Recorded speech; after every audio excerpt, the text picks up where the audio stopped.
에스더 4장 7절로 17절의 말씀을 합독하여 읽겠습니다. 시작. 모르드게가 자기가 당한 모든 일과 하만이 유대인을 멸하려고 왕의 금고에 바치기로 한 은혜의 정확한 액수를 하닥에게 말하고, 또 유다인을 진멸하라고 수산궁에서 내린 조서 초본을 하닥에게 주어 에스더에게 보여 알게 하고, 또 그에게 부탁하여 왕에게 나아가서 그 앞에서 자기 민족을 위하여 간절히 구하라 하니, 하닥이 돌아와 모르드게의 말을 에스더에게 알림해 에스더가 하닥에게 이르되, 너는 모르드게에게 전하기를 왕의 신하들과 왕의 각 지방 백성이 다 알거니와 만멸을 망령하고 부름을 받지 아니하고 안뜰에 들어가서 왕에게 나가며 오직 죽이는 법이요 왕이 그 자에게 금규를 내밀어야 살 것이라. 이제 내가 부름을 입어 왕에게 나아가지 못한 지가 이미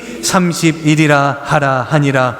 그가 에스더의 말을 모르드게에게 전하매 모르드게가 그를 시켜 에스더에게 회답하되, 너는 왕궁에 있으니 모든 유다인 중에 홀로 목숨을 건지리라 생각하지 말라. 이때에 내가 만일 잠잠하여 말이 없으면 유다인은 다른 데로 말미암아 노임과 구원을 얻으려니와 너와 내 아버지 집은 멸망하리라. 내가 왕후의 자리에 얻은 것은 이때를 위함이 아닌지 누가 알겠느냐 하니, 에스더가 모르드게에게 회답하여 이르되, 당신은 가서 수산에 있는 유다인들을 다 모으고 나를 위하여 금식하되 밤낮 3일을 먹지도 말고 마시지도 마소서. 나도 나의 시녀들과 더불어 이렇게 금식한 후에 규례를 어기고 왕에게 나아가리니 죽으면 죽으리이다 하니라. 모르드게가 가서 에스더가 명령한 대로 다 행하니라. 아멘. 자리에 앉으시겠습니다. 제가 기도하고 말씀을 이어 증거하도록 하겠습니다. 살아계신 하나님 아버지, 이 시간 하나님의 말씀을 듣기 원합니다. 하나님께서 우리에게 에스더의 말씀을 듣도록 이 자리에 불러주셨사오니 하나님의 말씀이 생명력 있는 말씀이 되어 온전히 선포되게 하시고, 그 선포된 하나님의 말씀이 생명력의 말씀이 되어 우리의 삶을 움직이고 우리의 삶을 이끌어가는 원동력이 되는 새 힘이 되게 하여 주옵소서. 살아계신 예수님의 이름으로 기도드립니다. 아멘. 한 나라였던 이스라엘이 죄로 인하여 두 나라로 분열되게 되죠. 북이스라엘과 남유다로 나뉘어지게 됩니다. 그렇게 해서 북이스라엘은 아수르라는 이방나라에 의해서 멸망을 당해버리고요, 이 남아있던 남유다도 이방나라 바벨론에 의해서 멸망을 당하게 되지요. 이스라엘이라고 하는 나라는 멸망돼서 사라지고, 이스라엘 백성들은 뿔뿔이 흩어져서 사막에, 들판에, 산골짜기에 들어가서 몸을 숨기며 살고 있었는데요, 어느 날 이 이스라엘 전역에 왕의 도장이 찍혀 있는 왕의 그런 공문이 내려온 거예요. 근데 그 공문을 보니까 무슨 내용이었냐 하니까, 모든 유대인들을 다 죽이라. 어느 날 몇 시가 되면 유대인들을 다 죽이라 라는 왕의 명령이 내려와요. 그래서 에스더 3장 13절에 보면 이렇게 이야기하고 있죠. 이에 그 조서를 역졸에게 맡겨 왕의 각 지방에 보내니 12째 달 곧 이달월 13일 하루 동안에 모든 유다인을, 젊은이, 늙은이, 어린이, 여인들을 막론하고 죽이고 도륙하고 진멸하고 또 그의 재산을 탈취하라라고 왕이 도장을 찍어서 온 지역에다가 공문으로 보낸 거예요. 그래 놓으니까 이 유다인들이요, 난리가 난 거예요. 우린 이제 다 죽게 생겼구나. 왕의 명령이니 우리가 그거 피할 수 있는 방법이 없구나 라고 해서 절망 가운데 빠져 있을 때 한 여인이 등장합니다. 이 여인의 이름은 에스더인데요, 이 에스더는 자기의 민족 이스라엘을 죽음에서 생명으로 이끌기 위해서 애쓰던 에스더였는데요, 웃는 분만 이해하신 것 같아요. 못 알아채신 분을 다시 한번 말씀드릴게요. 에스더는요, 죽음에서 생명으로 자기 민족을 이끌기 위해서 애쓰던 에스더였습니다. 안 우실 거라고 생각했지만 이렇게 안 우실 줄은 몰랐습니다. 에스더를 기억하실 때 참 애쓰던 에스더였다 이렇게 생각하시면 좋을 것 같은데, 이 애쓰던 에스더가 아주 놀라운 고백을 하게 되는데요. 오늘 본문 말씀 16절입니다. 우리 같이 한번 읽어보겠습니다. 시작. 당신은 가서 수산에 있는 유다인을 다 모으고 나를 위하여 금식하되 밤낮 3일을 먹지도 말고 마시지도 마소서. 나도 나의 시녀들과 더불어 이렇게 금식한 후에 규례를 어기고 왕에게 나아가리니 죽으면 죽으리이다. 죽으면 죽으리이다. 참 놀라운 고백인데요. 그 당시에 왕은요, 절대적인 권한을 가진 통솔자였어요. 그래서 왕이 오라고 하면 올 수 있고 왕이 가라 해야지 갈 수 있거든요. 왜? 왕이 주권을 가지고 있기에. 근데 왕이 부르지도 않았는데 왕 앞에 나오는 것은 이 왕의 주권을 무시하는 행동이기에 목숨을 내놓고 해야 되는 일이었거든요. 그런데 에스더가 뭐라고 얘기합니까? 왕이 나를 부르지 않았지만 내가 그 규례를 어기고 왕 앞에 나아가리라. 그리고 내가 죽으면 죽으리라 라고 이야기를 합니다. 어떻게 이렇게 20대 초반밖에 되지 않는 한 20살 남짓 되었을 거예요. 이 젊은 에스더 여인은 죽으면 죽으리라, 자신의 민족을 위해서 죽으면 죽으리라 라는 고백을 할 수 있었을까요? 오늘은 이 에스더가 그렇게 놀라운 고백을 할 수 있었던 그 이유들에 대해서 함께 찾아가 보며 말씀을 묵상해 보려고 합니다. 첫 번째, 에스더가 이렇게 고백을 할 수 있었던 이유는 에스더가 성장 배경이 좋아서였기 때문이었을까요? 첫 번째, 그녀의 성장 배경은 불우했습니다. 우리 같이 읽어보겠습니다. 시작. 그녀의 성장 배경은 불우했습니다. 이스라엘이 이렇게 나라가 나뉘어지게 되었죠. 북이스라엘이 멸망해버리고 난 이후에 남유다가 남아있을 때 남유다가 바벨론에 의해서 멸망을 당합니다. 그때 바벨론 왕 느부갓네살 왕이 이 남유다를 멸망시키면서 이 남유다에 있던 유대인들을 다 잡아다가 포로로 어디로 데리고 가느냐? 자기 땅으로 데려갑니다. 강제 이주를 시킨 거죠. 이스라엘의 백성들아, 너희는 나의 이렇게 전쟁을 통해서 얻은 물건이다 라고 하면서 이들은 물건 취급하며 강제 이주시켜버려요. 그러면서 많은 유대인들이 자신의 고향을 떠나 이방 땅으로, 바벨론 땅으로 넘어오게 되지요. 그때 넘어왔던 사람들 중에 한 부부가 있었는데 그 부부가 누구였느냐? 에스더의 부모였거든요. 에스더의 엄마 아빠가 그때 강제 이주를 당한 거예요. 강제 이주를 당해가지고 자신을 데리고 온 그 바벨론이라는 제국이 멸망했음에도 불구하고 이제 새로운 페르시아라는 제국이 나타났음에도 불구하고 자신의 집으로 돌아가지 못하고 이방 땅에서 여전히 포로 생활을 하고 있었던 거예요. 에스더 2장 6절 7절에 보면 이렇게 이야기하죠. 전에 바벨론 왕 느부갓네살이 예루살렘에서 유다 왕 여고냐와 백성을 사로잡아 갈 때에 모르드게도 함께 사로잡혔더라. 그의 삼촌의 딸 하다사 곧 에스더는 부모가 없으나 용모가 곱고 아리따운 처녀라. 그의 부모가 죽은 후에 모르드게가 자기 딸같이 양육하더라. 느부갓네살 왕 때문에 가족 모두가 강제 이주당하여 살 때 그 부모 아래에 에스더가 태어나게 되는데요. 근데 이 에스더가 참 안타까운 것이 에스더가 태어난 지 얼마 되지 않아 부모 모두 다 돌아가십니다. 그래서 이 에스더는 누구의 손에 자라나느냐? 삼촌이 아니죠. 사촌 모르드게의 손에 자라나게 되는 것이죠. 에스더의 입장이 돼보면요, 에스더가 태어났더니 자기 나라가 없는 거예요. 나라가 없다는 거 얼마나 비참한 줄 아십니까? 백성들을 지켜줄 나라가 없고 백성들의 물건, 재산, 땅, 하물며 그 사람들까지 지켜줄 수 있는 나라가 없는 것을 의미하거든요. 에스더는 태어나 보니까요, 자기 나라가 없어요. 자기를 지켜줄 사람도, 자기를 보호해줄 사람도 아무도 없는 거예요. 부모까지도 일찍 돌아가시면서 자기 편이 아무도 없게 돼버린 거예요. 그러면서 자기의 사촌 모르드게의 손에서 자라나게 되었죠. 그녀의 성장 배경을 보면요, 참 비참해요. 나라도 없고 부모도 없고 사촌 손에서 길러진 불쌍한 여인이었던 거죠. 그녀의 성장 배경은요, 그녀에게 큰 힘이 되지는 못했어요. 그렇다면 도대체 이 에스더가 그렇게 놀라운 고백을 할 수 있었던 힘은 어디에서 오는 것이었을까요? 두 번째로, 혹시 그녀가 출세한 사람이라서 그렇게 이야기할 수 있었을까요? 아니요, 그녀는 힘이 없었습니다. 우리 같이 읽어봅니다. 시작. 그녀는 힘이 없었습니다.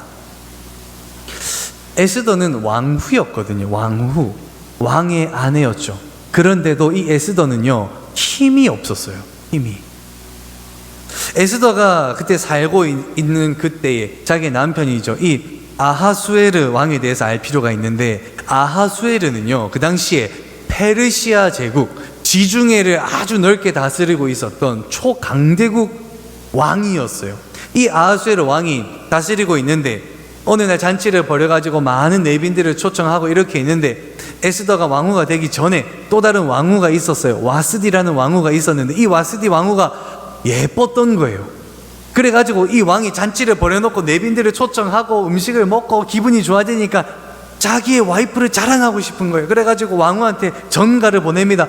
왕후여, 귀한 사람들이 많이 왔으니 최고의 옷을 입고 예쁘게 하고 잔치에 좀 나와라 라고 전가를 보내게 되죠. 근데 그 전가를 받은 와스디 왕후가 어떻게 대하는지 아십니까? 우리 에스더 1장 12절 우리 같이 한번 읽어봅니다. 시작.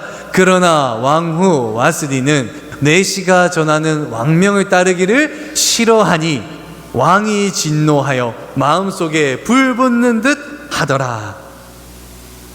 내가 왕인데, 지금 지중해에서 가장 강력하다라고 하는 페르시아 제국의 왕이 아하수에르 왕인데, 이 왕이 이야기한 거예요. 왕후야, 좀 나와라. 근데 그 왕후가 나는 가기 싫은데요 라고 얘기한 거예요. 나는 안 가겠습니다. 그 왕이요, 이 마음에 그냥 진노가 불 붙듯이 일어난 거예요. 아니, 네가 뭔데? 내가 왕인데 내 말을 안 들어? 내가 왕인데 내 말을 너가 싫다고 안 나오느냐? 너를 폐해야겠다. 너를 왕후 자리에서 끌어내려야겠다 라고 해가지고 공문을 보냅니다. 전 지역에. 공문을 보면서 뭐라고 얘기하느냐? 왕후를 뽑는다. 왕후의 조건은 두 가지. 첫 번째, 내 말을 잘 들어야 되고, 두 번째, 예뻐야 된다. 예쁜 게 뭐가 그리 중요한지. 그래가지고 전국 팔도에 있는 많은 그런 처녀들을 불러 모읍니다. 조건이 두 가지였어요. 말 잘 듣고 예쁜. 그래가지고 그 중에 한 사람이 누구였느냐? 에스더였던 거예요. 근데 그 많은 후보들 중에서도 왕의 눈에 들어 왕후 자리까지 올라간 유일한 사람이 누구였느냐? 에스더였던 거예요. 에스더 2장 17절 18절 우리 같이 한번 읽어봅니다. 시작. 왕이 모든 여자보다 에스더를 더 사랑하므로 그가 모든 처녀보다 왕 앞에서 더 은총을 얻은지라. 왕이 그의 머리에 왕관을 씌우고 와스디를 대신하여 왕으로 삼은 후에 왕이 크게 잔치를 베푸니 이는 에스더를 위한 잔치라. 참 놀라운 일이죠. 요셉이 애굽의 노예로 팔려가지 않았습니까? 그 요셉이 애굽의 노예에서 어디까지 올라가게 되었죠? 총리까지 올라가게 되었죠. 참 놀라운 일이라고 하는 그 드라마와도 같은 일이 어느 날 에스더에게도 일어나는 거예요. 이방 나라에 포로로 잡혀갔지만 포로에서 어디까지 올라갔느냐? 왕후의 자리까지 올라가는 거예요. 개천에서 용난다라고 하는 이야기가 다 여기에 딱 적용이 되는 것 같아요. 옛날에는 공부 잘하면 개천에서 용이 많이 난다라고 이야기를 했었죠. 그러면서 어느 날에는 공부만 잘해서는 안 된다, 용이 안 난다라고 하지만 요즘에도요, 이 에스더와처럼요, 사진 한 장으로 개천에서 용 나는 경우가 있더라고요. 제가 몇 년 전 기사를 찾아보니까 한 여성이요, 흑인분입니다. 직장을 갔다가 어디 파티에 참여를 했어요. 파티에 참여하면서 막 놀다가 이렇게 파티에 참여하니까 예쁘게 입고 온 것 같아요. 그리고 이게 곱슬머리가 이렇게 예쁘게 잘 되어 있고, 그 사진을 누군가 찍어준 거예요. 자기가 이렇게 서 있는 사진을. 근데 서 있는 사진을 그 여성분이 자기가 봐도 예쁘니까 인스타에 올린 거예요. 무심코 올린 인스타가요, 갑자기 좋아요가 1000개가 달리고 갑자기 10,000개가 되고 10만 개가 되고 갑자기 100만 개가 넘어가기 시작하면서 이 여인이 갑자기 급 인플루언서가 된 거예요. 그러다가 어디로부터 러브콜을 받게 되느냐, 유럽에 있는 명품 그런 전시회 하는 곳에서 러브콜을 받은 거예요. 그래가지고 결국 이 여인이 몇 년 안에 어디까지 올라갔느냐, 프라다 오프닝 무대 그 모델 첫 번째 모델이 된 거예요.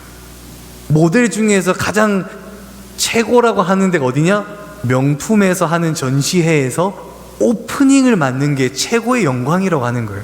근데 이 여인이 그 자리까지 무엇 한 장으로 올라갔느냐, 사진 한 장으로 올라가는 거예요. 사진 한 장으로. 에스더도 마찬가지였던 거예요. 너 예쁘네 해서 됐더니 뽑혀갔더니 어디까지 올라갔느냐, 왕후까지 올라간 거예요. 근데 여기서 중요한 거는요, 에스더가요, 이 이스라엘 그 왕족 집안의 딸도 아니었고 페르시아 어느 가문의 귀족집 딸도 아니었어요. 에스더는요, 그냥 예쁘고 말 잘 들었더니 왕후가 된 것이었죠. 이 왕후 자리에 올라간 에스더는요, 이전의 왕후가 어떻게 폐위당했습니까?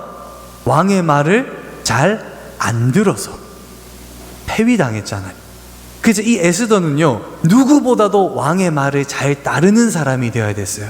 왕이 이리 가라면 이리 가야 되고, 왕이 저리 가라면 저리 가야 되는, 마치 왕의 꼭두각시가도 같은 인형 같은 존재가 누구였느냐? 에스더였던 거예요. 에스더.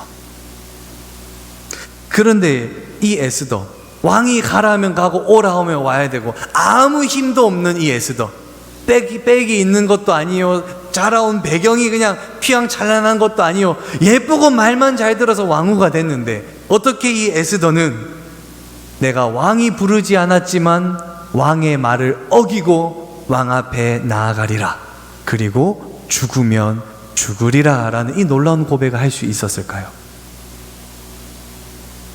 우리 오늘 본문에서 그 해답을 찾아볼 수 있는데요, 에스더는요, 이스라엘 민족의 정체성을 가지고 있었습니다. 우리 같이 한번 읽어보겠습니다. 시작. 이스라엘 민족의 정체성을 가지고 있었습니다. 에스더에 보면요, 이 에스더와 그의 사촌 모르드게를 소개하는 구절들이 나와요. 에스더 2장 5절과 7절인데요 이 5절에 보면요, 모르드게를 소개할 때 모르드게라는 이름보다 무엇을 더 먼저 설명하는가 보니까 도성 수산에 한 유다인이 있으니 그의 이름이 모르드게더라 라고 이야기를 하고 있어요. 모르드게보다 무엇이 더 중요하다라고 이야기하냐?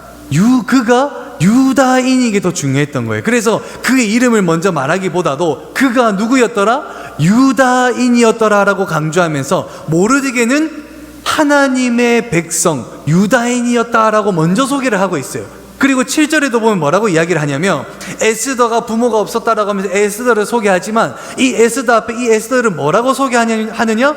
그의 삼촌의 딸, 모르드게의 삼촌의 딸 하다사가 에스더였더라라고 이야기를 하면서, 이 에스더가 결국 누구의 백성이었느냐? 하나님의 백성, 이스라엘의 족보를 가지고 있는 유다인이었더라라고 먼저 소개를 하고 있는 거예요. 에스더와 모르드게라는 이름보다도 오늘 본문에서는 이들이 누구였다라고 뭘 더 강조하는가 보니까 이들이 다 유다인이었더라, 하나님의 백성이었더라 라는 것을 더 강조하고 있는 거예요. 그래서 보니까 이 에스더는요, 이방 나라에 포로로 끌려왔잖아요. 그런데도 불구하고 이 에스더와 모르드게는 그들의 마음속에 나는 하나님의 백성이다, 나는 아브라함의 자손이다 라고 하는 그런 민족에 대한 정체성을 가지고 있었던 것이었죠.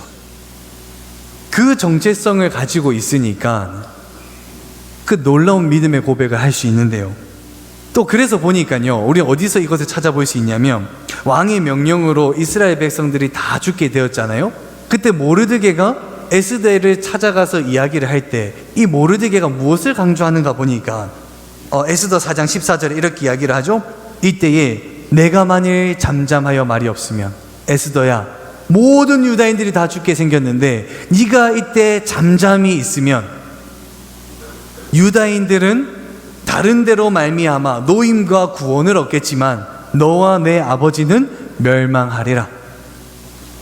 너가 유다인이라고 하면서 아무 말도 하지 않으면 어차피 유다인은 하나님의 백성이기 때문에 구원을 얻겠지만 너는 그때 유다인이 아니다.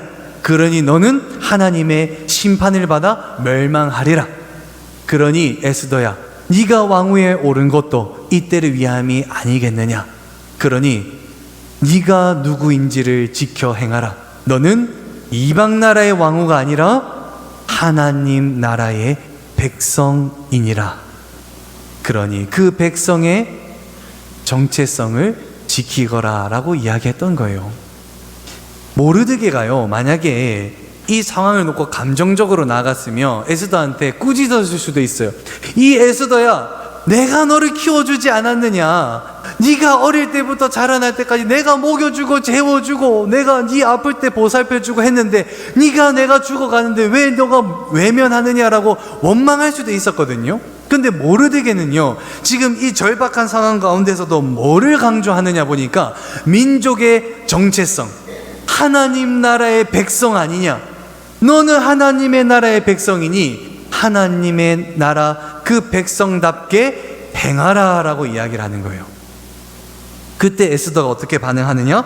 에스더 4장 16절 말씀 우리 같이 한번 읽어봅니다. 시작. 당신은 가서 수산에 있는 유다인을 다 모으고 나를 위하여 금식하되 밤낮 3일을 먹지도 말고 마시지도 마소서. 나도 나의 시녀와 더불어 이렇게 금식한 후에 규례를 어기고 왕에게 나아가리니 죽으면 죽으리다 하니라. 에스더가요, 내가 하나님의 백성이니 죽으면 죽으리라 라고 하면서 나를 위해서 기도해 달라고 기도 제목을 이야기할 때 누가 나를 위해서 기도해 달라고 부탁하느냐? 수산에 있는 유다인들을 다 불러 모아 나를 위해서 기도해 주십시오. 여기 있는 유다인들이 누구였습니까? 하나님의 백성들이었거든요. 에스더가 죽으면 죽으리라 라는 놀라운 고백을 할 수 있었던 이유는요, 그녀의 성장 배경도 아니요, 그녀가 왕후였기에 왕후가 가졌던 힘도 아니요, 하나님 나라의 백성됨의 정체성에 그 힘이 있었습니다. 우리 모두 이 하나님 백성됨의 정체성을 회복하기를 주님 이름으로 축원합니다. 에스더가 이렇게 나는 하나님의 백성이다 라고 하면서 나아가니까 어떠한 일이 일어났는지 아십니까? 에스더가 왕 앞에 목숨 걸고 죽으면 죽으리라 하고 나아갔죠. 근데 왕이 뭐라고 합니까? 왕이 에스더를 바라보니 그녀가 아름다웠더라 라고 하면서 그녀에게 금으로 된 막대기를 내밉니다. 그러면서 에스더가 그 금 막대기를 붙잡음으로써 왕 앞에 나아간 것에 대한 용서를 받게 되죠. 그래서 왕이 이야기를 합니다. 네가 도대체 무슨 일로 너의 목숨을 걸고 나에게 나오느냐? 에스더가 대답합니다. 왕이여, 내가 잔치를 벌릴 테오니 그 잔치에 좀 참여하여 주옵소서.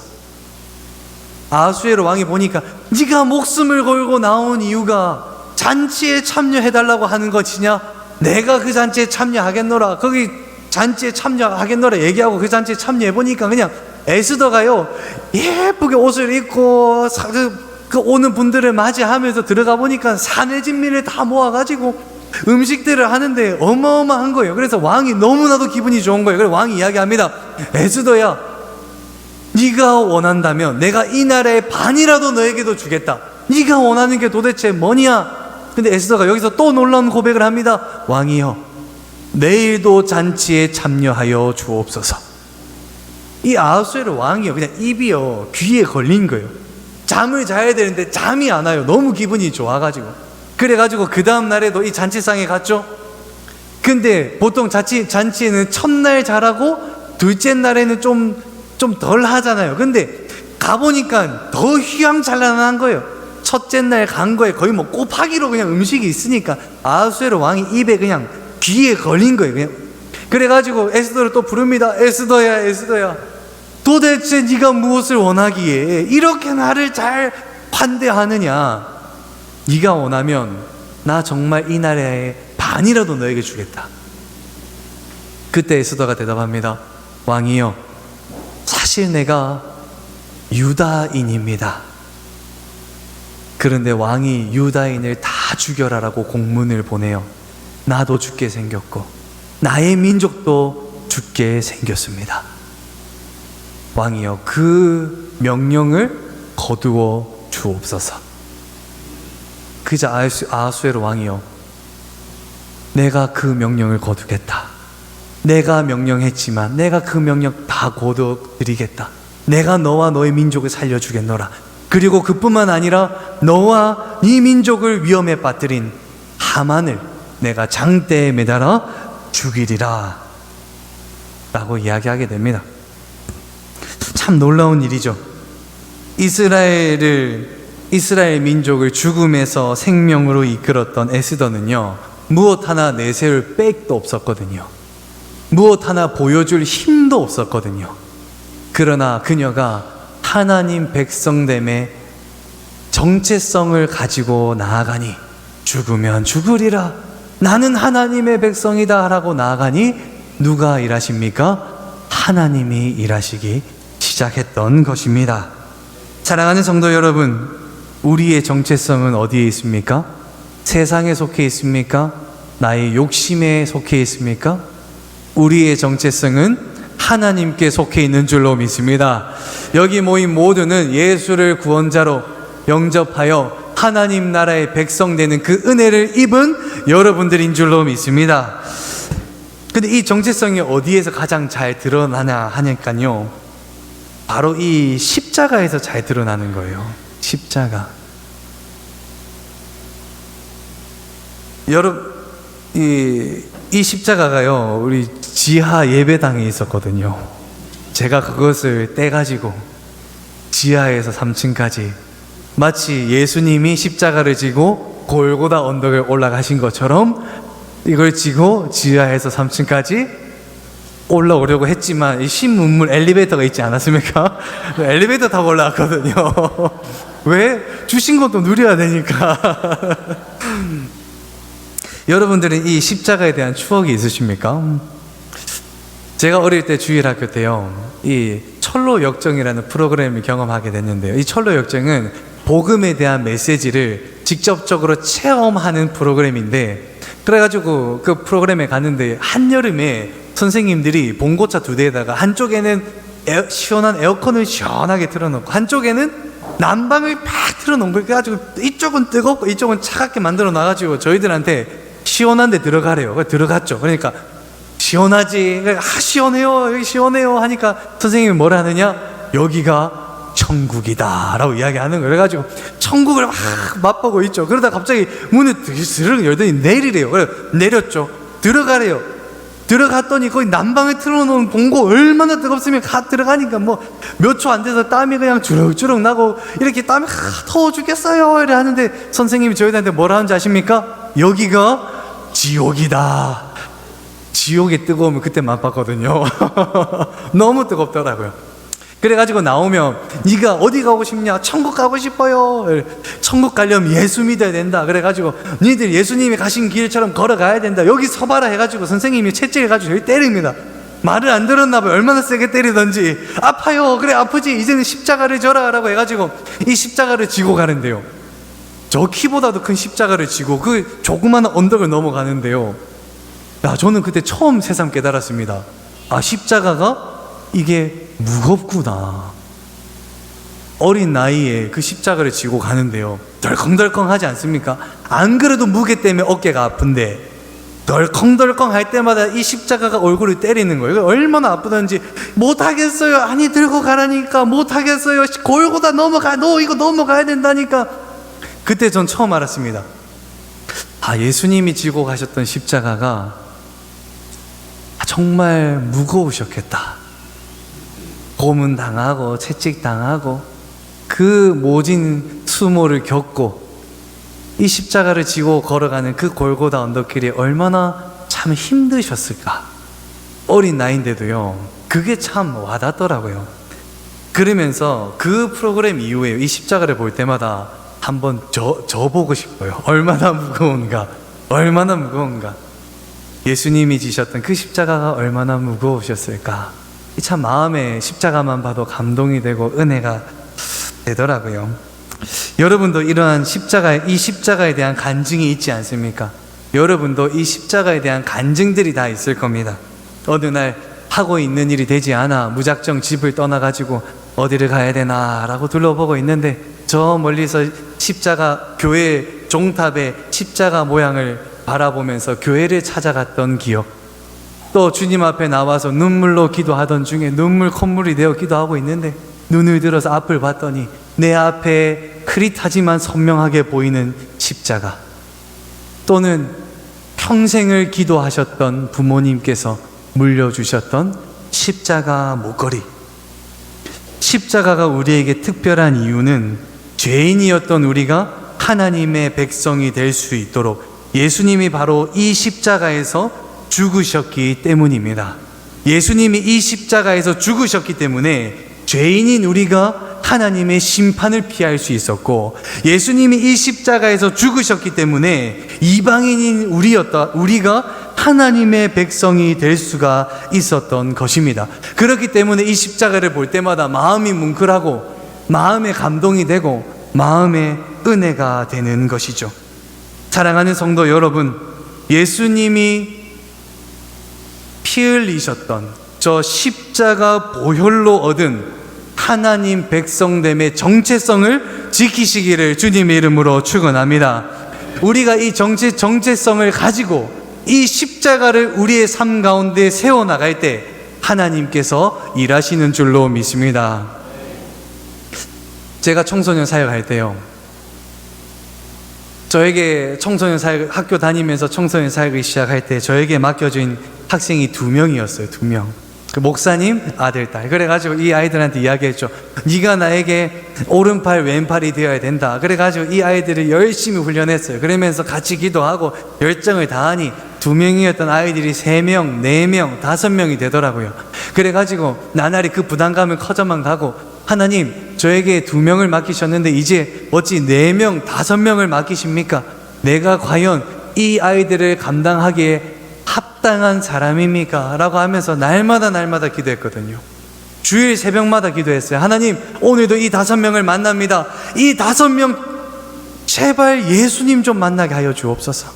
예수님 만나서 하나님의 백성이 되어 함께 예배할 수 있도록 도와주세요 라고 하면서 얼마나 기도하면서 저에게 주어진 그 사역지에서 예수님의 십자가를 세우려고 얼마나 노력했는지 몰라요. 그런데 하루는요, 기도하는 도중에 이런 기도가 나오더군요. 하나님, 만약 이 아이가 예수 믿어 천국 갈 수 있다라고 한다면, 그 대가가 내 손가락 하나라고 한다면, 하나님, 내 손가락 하나 정말 가져가도 좋습니다. 내가 평생을 내 손가락 없이 살아갈 테니 내 손가락 하나 가져가서 이 영혼 살릴 수 있다면 하나님 가져가 주옵소서. 나에게 맡겨주신 아이 5명이니 내 한 손을 잘 가져가도 괜찮습니다. 그래 해서 이 아이가 예수 믿어 하나님의 백성이 될 수만 있다면, 그래가지고 얼마나 기도했는지 몰라요. 그렇게 저에게 주어진 사역지에서요, 한 영혼이 이 십자가를 알아 하나님의 백성이 되고자 눈물로 기도했더니요, 그 5명이 6명이 되고 7명이 되고 10명이 되고요, 10명이 되니까 그 아이들을 보고 누가 찾아오느냐? 그들의 부모님이 찾아오고요, 행사를 하는데 이 아이들이 전도를 해서 몇 명을 데리고 오느냐? 40명이 넘는 아이들을 데리고 와서 그 아이들 모두가 예수의 십자가의 복음을 듣는 하나님의 역사하심을 경험할 수 있었습니다. 그 역사하심의 시작이 무엇이었느냐? 나에게 주어진 자리에서 무엇을 세우려고 했느냐? 예수 그리스도의 십자가. 예수 그리스도의 십자가. 우리가 있는 자리에 예수 그리스도의 십자가를 세울 때 하나님께서 일하시는 줄로 믿습니다. 내가 전도하고자 하는 그 한 영혼을 위하여 십자가를 세우고, 내가 속해 있는 가정에 이 예수의 십자가를 세우고, 내가 속해 있는 나라의 십자가를 세우고, 내가 속해 있는 이 민족의 십자가를 세울 때 우리의 수고와 헌신을 통해 살아계시는 하나님이 역사하시는 줄로 믿습니다. 고린도전서 1장 18절의 말씀 우리 같이 한번 읽어보겠습니다. 시작. 십자가의 도가 멸망하는 자들에게는 미련한 것이요 구원을 받는 우리에게는 하나님의 능력이라. 아멘. 한 주간 살아가시면서 이 십자가를 세우려고 하나님의 백성의 정체성을 가지고자 부단히 노력하시는 여러분 되기를 원하고, 더 나아가 이 십자가가 여러분 삶 가운데 하나님의 능력이 되기를 주님의 이름으로 축원합니다. 아멘. 우리 시간 함께 일어나셔서 결단하며 찬양하도록 하겠습니다. 우리 찬양팀 앞에 나와서 함께 결단할 때요, 하나님, 내가 하나님 나라 백성됨의 이 정체성을 가지고 십자가를 세워가는 삶을 살아가게 하여 주옵소서. 함께 찬양하길 원합니다.